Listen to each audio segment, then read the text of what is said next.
प्रणाम गुरुदेव। खुश हो बेटा। मैं खुश हो। सौरभ रमन लखनऊ से आया हूँ। मेरे मस्त हो। डीएनए में 4 लोग हैं। खूब मेरे खुश हो। माता पिता, मैं और मेरी पत्नी, इस समय चारों लोग दरबार में मौजूद हैं। खुश हो बेटा। सबसे पहले मैं दरबार का आभार प्रकट करूंगा कि घर बैठे बहन का रिश्ता आया था, जिसके लिए आपने अप्रूवल दिया था। बहुत अच्छी शादी हुई, बहुत अच्छे लोग हैं और काफी खूब सहयोग प्रसन्न करते हो हैं। बेटा। भोलेनाथ, खूब माँ खुश रहो। कामाख्या, गुरु माता भोले बाबा और आपके लिए वस्त्र हैं, कृपा करके स्वीकार धन्यवाद करें। बेटा, बहुत धन्यवाद आपको। और ये बधाई भी हो आपको। थैंक यू गुरु जी। खुश हो बेटा। और ये छोटी सी धनराशि है भंडारे के लिए, कृपा इसे स्वीकार करें कि बड़ी कृपा होगी। खुश हो बेटा। अच्छा बताओ। गुरुदेव, लास्ट टाइम हम आए थे तो हमने आपको बताया था कि हमारी ये दोबारा था, मेरी पत्नी का मिसकैरेज हो गया था। तो आपने आदेश दिया था दोनों पति पत्नी सर और नाभि पे 6 महीने लेपन कीजिएगा, फिर आके हमसे मिलिएगा। जब तक हम ना कहें तब तक आगे प्रयास ना कीजिएगा। तो हमने 6 महीने लेपन किया है, अब यही आए हैं। तो गुरुजी बुलाओ। आप देख के बताएं। बुलाई वाइफ को। आइए।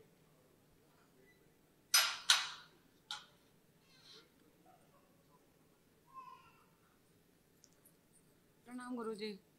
खुश हो बेटा, खूब प्रसन्न रहिए। कैसे हैं? एकदम आनंद। हथेली पकड़ो एक दूसरे की, देखे जब। अब आंखें बंद करो, दिखाया जाए संतान उत्पत्ति। शिव। संतान उत्पत्ति ना होने देने स्मृति नष्ट कर दिया। प्रहार शुद्धि। विवाह के सभी अनावश्यक गठबंधन नष्ट कर दिया। प्रहार इन दोनों के स्वयं के शरीरों के गठबंधन किए जाए, जीवन के गठबंधन किए। शुद्धि, प्रवेश, मैत्री। सूक्ष्म शरीर इन लोगों के स्थूल शरीर के बराबर कर दिया जाए, 2 इंच बड़ा कर दिया। इनके जननांग प्रजननांग मजबूत कर दिया जाए, शुद्ध और पवित्र कर दिया जाए। संतान अति शीघ्र उत्पन्न हुई स्मृतियां सक्रिय कर दी सदा के लिए।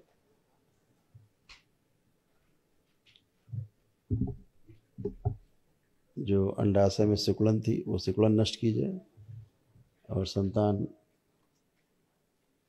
से वंचित रखने का जो श्राप सदा के लिए, श्राप से मुक्ति दी जाए। गर्भाशय में जो इनके सूक्ष्म मांस का लोथड़ा फंसा है बाहर निकाल लिया जाए।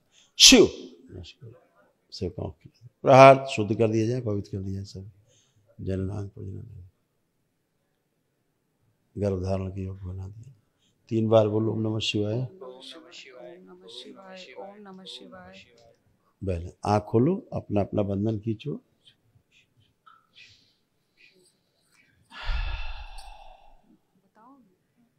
बढ़िया है, आगे बढ़िए। गुरुजी वो दिमाग में चलता रहता है कि फिर से उसको कंसीव करने में वही सब चीजें याद अब देखो आ रहा है जैसा दिमाग में, सोचिए सोचिए कुछ नेगेटिव आ रहा है? नहीं, अभी तो नहीं आ रहा है। गर्भ, अब तो गर्भाशय में हल्का सा इन्फेक्शन है केवल अभी। अच्छा। थोड़ा सा है, वो भी चला भी जाएगा। यूरिन का भी बार बार होता रहता है, इसीलिए वो उसी से जाता है। अगर अभी 1 माह और कर लोगे लेपन आप तो, और केवल नाभि पे डेली। दोनों लोग? नहीं, केवल तुम। अच्छा, तो गुरुजी फिर उसके बाद हम प्लानिंग कर सकते हाँ, हैं? यस। तो फिर उसके बाद हम आपसे मिलने नहीं, फिर तो बस खुशखबरी लेके आना। वही पूछना कि 3 महीने बाद फिर आपसे आके हाँ, मिल लेंगे। हाँ, ये ठीक है। डीएनए जो क्या कराते हैं। बिल्कुल बिल्कुल। और गुरुजी एक बात और कहनी है, वो थोड़ा जाप में मन कम लगता है, करते तो हैं लेकिन कभी कभी कुछ गलत हो जाता है। और आप कर पाओगे। गुरुजी दशांश भी देख लीजिएगा। सक्रिय। और एक एक्सपीरियंस शेयर करना है। हमने बाबा जी से कहा था कि इनको तो होता रहता था, मुझे नहीं होता था, अनुभव नहीं होता था। तो दरबार ने इनको अनुभव कराया। एक्चुअली मैंने मकान शिफ्ट किया रेंट पे, तो हम 12वें मालवे पे रहने गए। तो मैं अकेले शिफ्ट किया, ये बाद में आई, तो इनको भय था ऊंचाई का। अब जब उस घर में आई तो वो स्मृति सक्रिय हो गई। अब ये इनका रोना गाना चालू था मन ही मन, इन्होंने मुझसे शेयर नहीं किया था। फिर जब मैंने इनको देखा तो मैंने पूछा क्या बात है, तो उन्होंने बताया मैं जब से इस घर में प्रवेश करी हूँ मेरे को चैन नहीं है, मानसिक सुकून नहीं है। मुझे ऐसा लगता है, मस्तिष्क कहता है कि बालकनी में जाऊं, खड़े हूं, लटकूं, झांकूं, कूद जाऊं। ऐसी नकारात्मक इच्छा विचार आशाएं इनकी आती थी। तो मैंने संकल्प कराया, राहत होती थी, लेकिन वो फिर से वैसे ही बन जाती थी। तो दरबार की प्रेरणा से मुझे हुआ कि शायद इनका कोई शरीर है जो कि बहुत ज़्यादा थर्रा रहा है, कंपित है। तो मैंने कहा अब तो शक्ति प्रहार करना पड़ेगा। मैं डर भी रहा था, अकेला था वहां पे। तो मैंने माँ बाबा से अनुमति ली। मैं अभी तंत्र दीक्षा के लेवल 1 में था। तो मैंने माँ बाबा से अनुमति ली और सारे कष्ट बताए, तो तुरंत ये सक्रिय हुआ, मुझे ऐसा आभास हुआ। मैंने उनको कहा कि तुम बेड में लेटो। मैंने फिर इनके मत्थे पे हाथ रखा, 3 बार ओम नमः शिवाय बोला, तो इनको हल्का सा झटका आया। दरबार यही कहता है, राहत एकदम खत्म हो गंदी स्मृति। दरबार ये कहता है जो तंत्र दीक्षित हैं, हाँ। उनको एक शक्ति प्राप्त रहती है कि परिवार के किसी सदस्य में कोई गलत स्मृति आए, नकारात्मक आए, रोग कष्ट आए, मस्तक पे हाथ रख के बस बोल सकते हैं, मतलब प्रार्थना कर सकते हैं, हाथ उठा सकते हैं।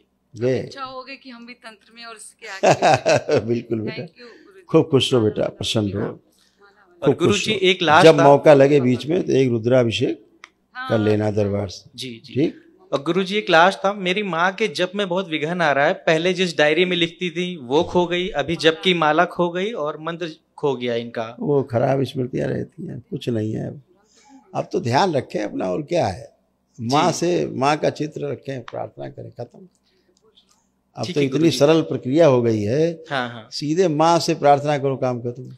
तो गुरुजी अगर वो जो मंत्र किसी को मिल गया हो या जो इनकी माला किसी को मिली, तो उसका पुण्य अगर बट गया हो तो वापस नहीं बटता। अच्छा, ऐसे कुछ नहीं। मुझे एक क्वेश्चन और है बस। मम्मी जी को कुछ दिक्कत है, उनको लगता है कि कुछ नहीं है। है। अभी देख रहे हो, भ्रम देख रही हो, अपनी प्रार्थना माँ के समझ करनी। ठीक गुरुजी, धन्यवाद। अभी कर सकना हो तो रुद्राभिषेक शुरू होगा तो बैठ के देखो, सुबह हो सके तो एक रुद्राभिषेक करके तब जाना। थैंक यू गुरुजी। खुश हो बेटा।